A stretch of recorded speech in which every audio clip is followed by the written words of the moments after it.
जी जनाब, बिस्मिल्लाहिर्रहमानिर्रहीम। चाचा मक्खन राजनपुरी कहता है कि ये होता है किसी गरीब को इज्जत देना।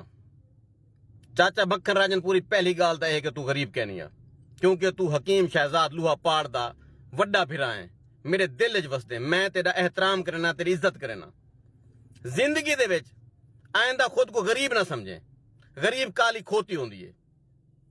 मेरे को डिठे ही मैं कदें ही अपने आप को गरीब नहीं समझा। मेरी तक नहीं पौंदी बंदे होते बंदे होते जेड़ा बदमाशी करे, जेड़ा अपने आप को कोई शय समझदा होवे, जेड़ा रेस्पेक्ट देना ना जानदा होवे, जेड़ा सबको रेस्पेक्ट नहीं देंदा वो साडे एल ते चढ़े। बाकी रहेगी गाल तेरी, तू हुण गरीब कहनी आ। अन गरीब तेरे कोल बेहतरीन GLI भिजवेंदा पिया। मैं आख्या भी ना कॉमेंट कि शहजाद हकीम शफकत जखड़ को घेन दिते, शिरपा लोडर मेरे को भी GLI घेन दे। तेरे किते साडी जिंदी कुर्बान है।